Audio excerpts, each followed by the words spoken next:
प्यारे बच्चों, आज हम कक्षा तीसरी में हिंदी की पुस्तक में पाठ नंबर 2 पढ़ेंगे, जिसका नाम है सांचे की खेती।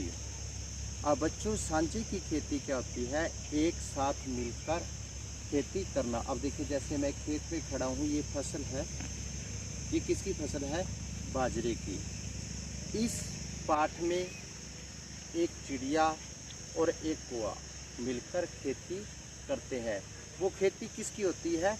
बाजरे की। आज हम इसका दूसरा भाग पढ़ेंगे। जैसे कल हमने देखा था कि एक चिड़िया और एक कौवा था। अब वो मिलकर क्या करते हैं? खेती।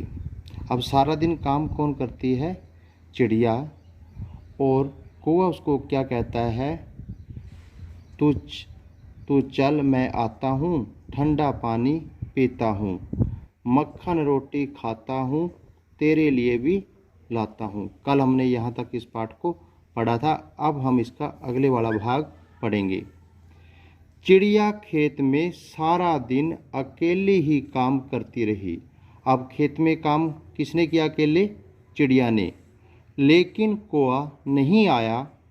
कुछ दिन बाद चिड़िया ने कौवे से कहा, मेरे साथ चल, आज खेत में बीज बोने हैं। खेत में क्या बोने हैं? बीज। कौवे ने इस बार भी पहले वाले अंदाज में कहा, तू चल, मैं आता हूँ, ठंडा पानी पीता हूँ, मक्खन रोटी खाता हूँ, तेरे लिए भी लाता हूँ। अब देखिए, चिड़िया फिर खेत में अकेले ही पूरा दिन बीज बोती रही, लेकिन कौवा नहीं आया। उसने कौवे से पूछा तो कौवे ने बहाना बनाकर उसे टाल दिया। धीरे धीरे खेत में बाजरे के सिरटे निकल आए और फसल पककर तैयार हो गई। चिड़िया ने अकेले ही लामनी क्या होता है? फसल को काटना। और मढ़ाई क्या होता है? कि उससे घास फूस को अलग करना। पहले की तरह इस बार भी कोई ने बहाना बनाया। आलसी और कामचोर कोई ने कुछ भी काम नहीं किया।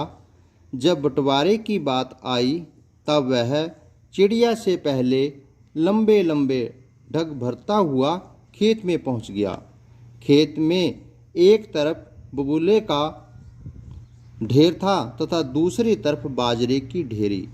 कोई ने आप देखा ना ताब झट से उड़कर बबूले के ढेर पर जा बैठा। वह आंखें मटकाता ताली बजाता हुआ बोला, लो, हो गया बंटवारा, यह ढेरी मेरी और वह तेरी। अब आपने इस पाठ में बड़े ऊ की मात्रा वाले शब्दों पर और एक ही मात्रा वाले शब्दों पर गोला लगाकर इसे अपनी कॉपी में लिखना। देखिए, सबसे पहले ये रहा बड़े ऊ की मात्रा।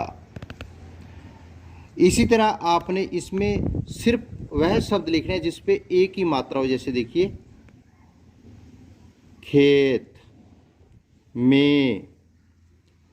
इस तरह आपने गोला लगाकर अपनी कॉपी में लिखना है और इन शब्दों को याद भी करना है।